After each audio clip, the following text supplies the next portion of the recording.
I mean, Indy had a fighting chance there up until about, third quarter or so. But then once the third quarter hit and Bolden started going berserk, once he woke up, he had his mirror moment, Dave. He had his mirror moment. His mirror moment. That's what I'm calling them from now on. They're called mirror moments. And he woke up that day and he said, oh, hey, Anquan Bolden, didn't you used to be somebody in this league? Oh, wait a second. Didn't you used to play? Yeah, even when you played with Larry Fitz, you were still one of the better receivers. Wait a second. Where did you go get? Wait, I'm right here? I'm here? Holy shit, let me go catch a ball. It really was that. It's like an epiphany went off in his head at halftime. Oh, wow. This is how you catch a ball? Because he made some outstanding catches in the second half. Oh, he did. He did. I mean, he really did. And where they came from, I mean, he was just, he had his mirror moment. Just looked and said, oh, there I am. Yeah, hey, guys, remember me? Remember when I used to dominate here? Big physical guy, remember me? Go up. Strong hands. Yeah, that's me. He made some great 145 catches. yards, couple touchdowns, second half. He even made a great catch that got called back for offensive pass interference. I was like, that is great. It was, I mean, I guess we're switching games now, so we'll. I got to get off. I mean, like I said, it's just not exciting enough to spend 20 minutes on the Redskins and the Seahawks. Oh, no, it really wasn't that kind of game. I'm fine with that. So I had to transition to something else. So I figured the Ravens game. It was the other game on. Andrew Luck had good moments and bad moments. Yeah, that defense for the first time that I watched Baltimore all year long, that defense looked like the old Ravens defense. They had creative blitz packages. Paul Kruger was getting off the line of scrimmage like he was. I don't even know. But you had to know they were going to come out fired up for this game and re-energized, and especially the defense. I mean, Ray Lewis himself looked like the old Ray Lewis having double-digit tackles. Couple tackles for a loss. Led the team in tackles. Yeah, he played an outstanding game. They actually gave Ray Rice the ball a little bit anyway. A little when bit. He did, and then he fumbled.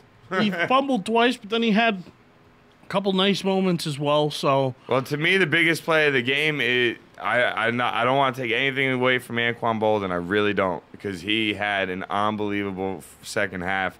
Probably made some game-changing plays, but to me, the biggest play of the entire game was a Ray Rice screenplay that went for 47 yards down to like the 2. Had no right to go anywhere. That play was blown up from the second they called hike. And Robert Mathis pushes Ray Rice backwards.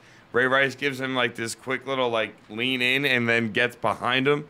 And Flacco squeezes it through, and Ray Rice is gone. And off to the races. That's the way he is, and that's why you have to get him the ball, because at any moment he can break one. He can do things. He's a game changer, a playmaker. Get him the ball.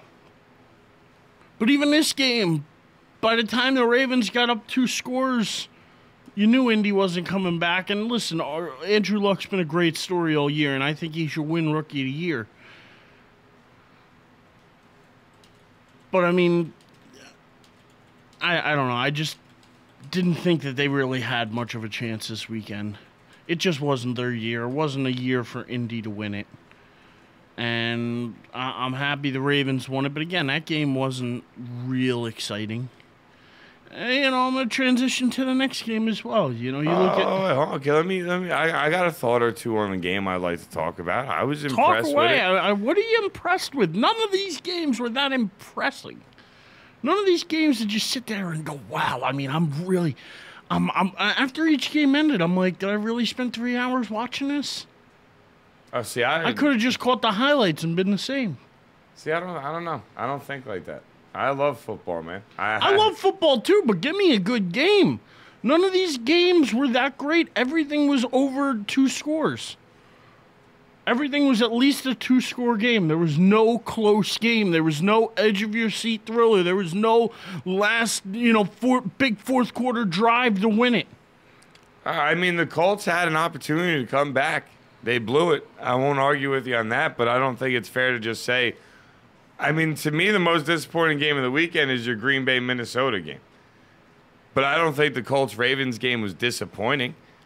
You saw big plays by each team. Indianapolis was in it for a while, and then Baltimore ends up pulling away.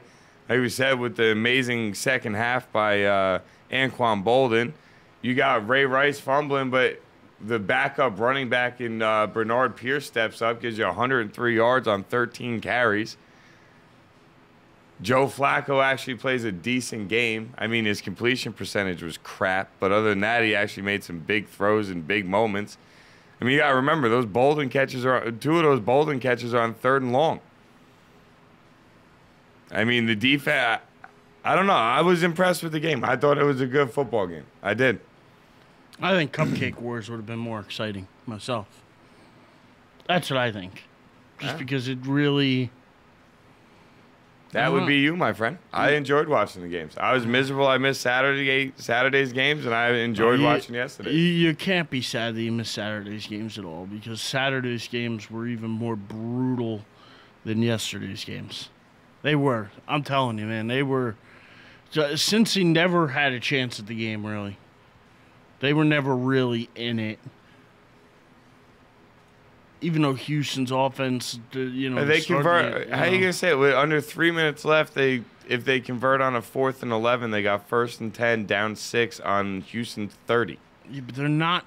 Listen, if you actually watched the game, there was no chance Cincy was coming back to win that game. I'm telling you, if you watched it and you watched the flow of the game and you watched how everything unfolded, there was no chance since he was winning that game. Just wasn't going to happen. I mean, if you got any thoughts on the game, I'd love to hear. But, I mean, overall, it was a Houston win at home. Well, Houston, but then now they got to go to New England. And on the road, I don't know. That didn't go very well for them their first trip this year. I don't know if it's going to go well for them their second trip either. Yeah, you know what? I don't, we'll get into that on Friday, but when it comes down to the game itself, Houston did what Houston does. J.J. Watt played good, stepped up big on the defensive line. You got a pick from Jonathan Joseph. I think it's his first one since they played Baltimore in week 5. You got Arian Foster over 140 yards. Yeah. 32 carries, the most carries he's had all year long. Matt Schaub wins his first playoff game. I mean, those are the little news things I got out of the Cincy Houston game. I mean, when it really comes down to it, those are the notes I got. Outside of that, Andy Dalton once again sucks in a playoff game. I mean, I know it's only his second of his career, but I think for his career combined in the playoffs, he is not good. If that's a fair way to say it. That's the professional way for me to say it. Not good. You got to accent the good part, I hear it. I mean, I don't know. I was shocked. I thought since he was going to win this game, this was the only one that I got wrong all weekend. No, and I got wrong with the Washington game. So, I mean, we're even there, but it just, none of these games were nail-biting, exciting games. Hopefully next weekend we get some better games. Atlanta, Seattle, I mean, the good offense, the good defense.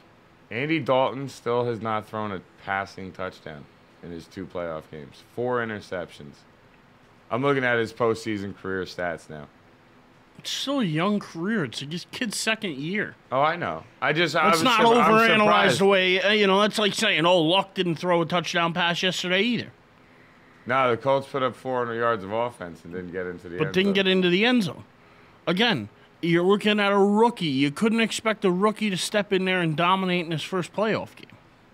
It's just not going to happen. That's one of the reasons why I felt like the Colts-Ravens game was a good game. Each team over 400 yards of offense. The ball was moving.